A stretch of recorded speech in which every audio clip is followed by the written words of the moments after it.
really the two things I want to say are, you got to be the hardest workers in the room, and don't fuck the opportunity up. Instead of telling you what I think you should be doing, or how you could be better, or I thought, well, let me just speak from the heart, speak from my gut, and really not have anything prepared, but just tell you what's worked for me. And maybe some of the stuff that's worked for me might work for you now, currently, presently, as you guys have your goals and ambitions, NBA championship, MVPs in this room, things like that. But then further on down the line, as you guys continue to live your life. The first thing I would just want to say is, this idea and this notion that you could be anything you want, you can accomplish anything you want, right? We hear that. You've heard that from the time you were little boys. You hear that now. You're already incredibly accomplished. You can win an NBA championship, MVP of the league. You could become president. You could become governor. You could be in entertainment. You could do Charles, or you could do Shaq. You could do that. You could do whatever you want to do.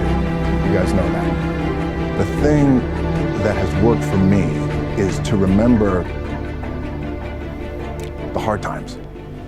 So, and I'm sure you guys all have your processes. And again, I'm going to tell you what's worked for me. So before a big movie comes out, before, back in the days when I was wrestling with WWE, a WrestleMania match, anything big that would happen, I would always take a moment. And I'd just remind myself, all right, I was evicted when I was 14. We were kicked off the island and couldn't live in Hawaii. Had no place to live.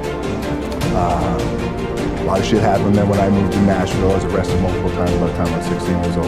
Like, I remember that.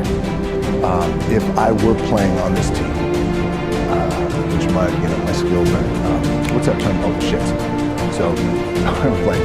But before I lace up, before I get into court, before I play in these big games, before I go to the Staples Center, where history fits, those are historic walls there at the Staples Center. I would remember that, and it allows me to think of the present in the moment and understand the shit, the stuff I have around me right now. This is the shit that I dream about. I am here. I played for the University of Miami, played with great teams. Warren Sapp, Ray Lewis were my teammates. They were balling. Warren Sapp was playing tight end. I was starting to think about it. Yeah. They moved him over to D-line. And he looked at me and was like, yo, dude, I'm going to take your spot. We battled, and he took my spot. You can imagine how that was my opportunity. He went in, switched to defensive tackle, lit the world on fire. But what that did, it crushed me, it crushed my dreams. I had a piss poor senior year, zero production, no NFL, no combine invite, nothing. Finally went to the CFL. Calgary Stampeders, making $250 a week Canadian. Now, I had to send that shit home to my wife at that time. Had no money. So I remember that. When I got cut from Canada, I had $7 in my pocket. And I always tell that story. So now my production company is $7, advertising agency is $7, everything is $7. So I always remember that. What helps me is to keep the hard times in the front of my mind, because it allows me to go into these big moments that I've worked my ass off, and you guys have worked your ass off. It allows me to go into these big moments with a different perspective. What it also does for me, and again, this is what works for me. Like, I keep my back, excuse my language, my back is up against this motherfucker. Every day, it's against this fucking wall. Excuse my language. But it's up against this motherfucker because it's what I believe in. And when my back is against this motherfucker, then there's nowhere to go. But that way. That's it. So I feel like this could be something, an ideology and mindset that could help you, if you look at it that way. Because you made it already. We made it. We're successful boys, and we're lucky boys to be where we're at. Oh, you guys made it. Everybody's rich in the room. Nobody's gonna get evicted anymore. Anything you got, there's no more money problems, right? You got a lot of hands out now. They can get a little bit, can they get a little bit? Right, that happens. But when you make it, For me, I need this. I need this. So every day, my back is up against this motherfucker. And this is how I operate. Now, doesn't mean you don't smile. Doesn't mean you don't laugh and joke. Right? Happy. I'm a happy guy. But when it comes to business, when it comes to executing, it's up against this. And I gotta go that way. I don't give a fuck who is in front of me. And I gotta stop it. I feel like for me, it feels seamless. Because you're prepared for so long. But it's just like you guys prepping for a game. That's the fun part. That's what it's fun. People are paying the hard-earned dollars to see you. They're cheering. They're going bananas. They're doing shit out of you around the road. That's fun. That's what you live for. I mean, that's the juice. The prep is where the characters make. And I just don't mean the character I play. I mean the So for me, the prep is getting with the directors, getting with the producers, getting with the writers, so in essence, it's like getting with all your coaches, your different position coaches, and all the meetings that you have, right? So that's the work you put in. The key for me was, where does it start? What's the anchor? What's the anchor? So I could have all these ambitions, and you guys have all these ambitions, which is great. It's important. I'll play this role, you'll play that role. I'll execute this thing, and it'll come out this summer. You guys will execute this thing during the summer, right, when it's time to really put in a lot more work.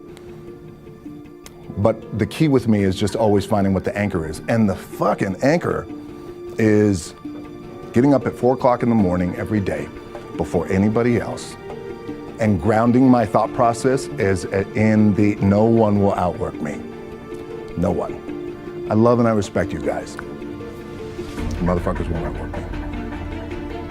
All starts with this. 2 hands. Anchor for me has always been the work in terms of the weight room training. So when I first started wrestling, I was 6 years old, rolling on the mats with my dad. My old man, a lot of you guys won't know this. Yeah, Rocky Johnson. My old man was Rocky Johnson. He was the first black WWF at that time. First black WWE tag team champions with Tony Atlas back in 1983. My uncles were Wild Samoans. I come from a long line of pro wrestlers. But before the wrestling part happened, I was just in the gym putting in the work. At 6 years old, rolling around on the mats. And finally when I could touch weights at 13, that's what I was doing. But the weight part for me and the gym part has always been, has to be the anchor. Look, boys, your body's your body, right? You're young now, you're balling, everything feels good. You have your little nicks and dings and all that shit. You're gonna have that. You're gonna have your surgery. We all have. But eventually, and I promise you this, the one thing that will never, ever, ever go away is you get your ass in that weight room and you put in the work. That's gonna happen when you're 30, 40, 50, 60, 70. That never goes away. You get on the court, you shoot some shots, but you're gonna wind up right back in the weight room, right? Right back in your spot. Film gives me the biggest opportunity to make the biggest impact, global impact. I don't want to make small movies. I love and respect our movie business, but I want to make big movies that do well, and when they do well, it's not the money thing, because we have money, right? Money's good. Money's good. It ebbs and flows. It's the idea that I can impact as many people as possible with a big global movie. And when the global movie is touching $1 billion, that sounds good, right? It's good for the bank account, it's good for everybody involved, everybody's getting their piece of cake, it's great. But what that does do, I know I'm impacting people around the world by giving them some good entertainment, making them feel good, leaving the theater floating. So it's the same thing, right? When you guys have this bigger goal, so for example, when you become world champions again, as polarized as the sports world is, it's a fucking incredibly inspiring thing, even if they're not fans of the team. Even if they're not fans of the team. So think about that, when you guys do that, the impact that has, the ripple effect that has for the city of LA, California, the United States, the globe, little kids. Damn, I want to be that one day. Favorite WWE moment would probably be, I've had a lot of them and got really, really lucky. I think probably the matches I had with Stone Cold Steve Austin. Yeah, they were really good, and we just had a real special chemistry. And anytime we got in the ring, it created this kind of magic, and we broke a lot of records and pay-per-view records. At that time, WWE, they were still in the pay-per-view model and the pay-per-view business. They're not now. But that was always cool because we had a goal. Steve and I had a goal, which was let's sell out a stadium and let's break a pay-per-view record. But it was always cool with him because then always too, you know, he was the kind of guy who, and you guys have this, you have this amongst your team, you have this amongst players in the league, where that guy, former Texas football player, West Texas State down, so he was crazy, but he would push me, and we would push each other every night. You know, and the thing that the WWE taught me, which I think you guys can take away and it can apply to a little bit of your practice and your business and your gameplay, is WWE taught me to always listen to the people. Always want to listen to the people. So when I would go out, you know, look, you go out, there's always a lot of ego, and you know, I want to do my shit, and then another wrestler would say, oh, I want to do my shit, I want to do my finishing move, I want to do my finishing move. I got to look good, I got to do all this. My last match in WWE, I'll share this with you guys too, is that, again, because there's a little bit of takeaway here from all this shit, is I wrestled John Cena, and I went in, I think it was 2013, I went in WWE champion, and we went in MetLife Stadium. We had a record-breaking attendance, which was amazing that night. We accomplished our goal. So I wrestled with John Cena. We had 45 minutes planned for the match. It's non-stop go, right? So your conditioning is tested. And at that time, I wasn't full-time in WWE. I was just doing these spot matches where I was still shooting G.I. Joe, I think, or Pain and Gain at that time. Or, it was Fast and Furious 6 in London. Had to travel in the ring, get all my ring work in, travel back to shoot Fast and Furious, then back, WWE Raw, doing those shows. The big build-up to WrestleMania against John. We get to MetLife Stadium, it's a big night, this is it, it's game night, right? It's championship night for me. 45-minute match planned out. There's no cut, there's no, all right, let's pick it back up tomorrow, you know, it's go time, it's just like you guys in a game. At the 15-minute mark, bang! I feel something pop, I'm like, boom, what the fuck? I'm laying there, and both of us are out. I said, oh fuck, something's going on.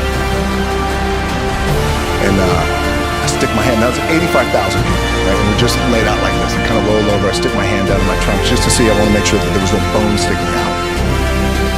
There's no bone sticking out. Something just happened. Referee comes over and he's like, Rock, you all right? I'm like, yeah, I think I'm all right. I said, fuck. I get up, I go to step, and I can't step. I can't do this. I have to use my leg like momentum. I gotta do that. So now in that moment, and you guys are gonna have these moments, you probably already had them already, where you're in the game and you're in the thick of things, and you gotta make a decision. What I gotta do? I'm gonna stay in the game, committed to the team, I committed to my team, the whole entire roster, right?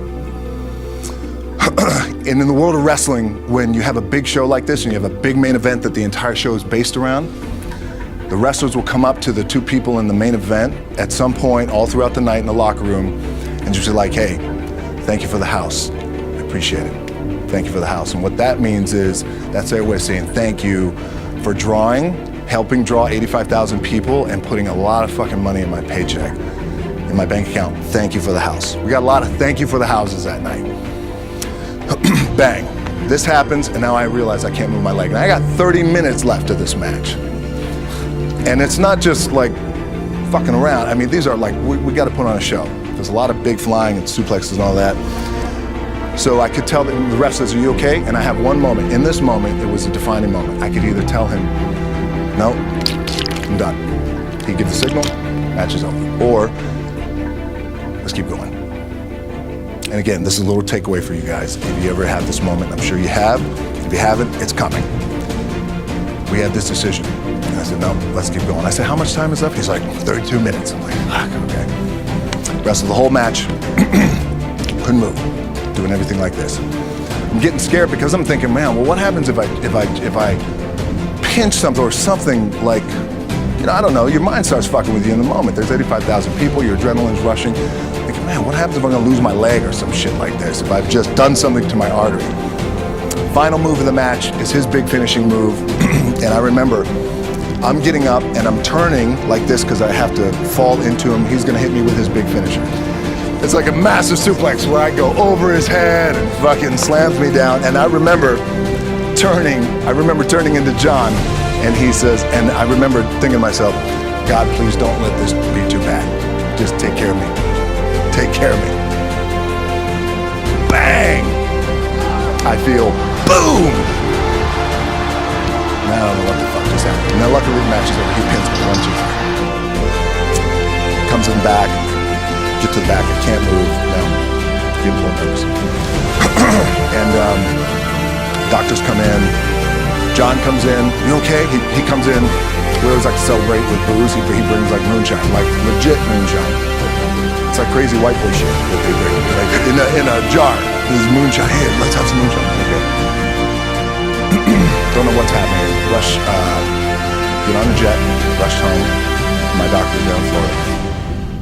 And get an MRI, find out that I have completely torn my adductor, the top of my adductor and my top of my quad off my pelvis.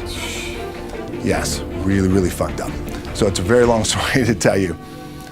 What I was proud of was to walk out on my own, but not only that, but in this fucking moment where the odds are against you, people are watching, your team's depending on you, you either say, I'm done, or this shit, whatever the fuck is going on, it's temporary, and it may fuck me up at some point down the road.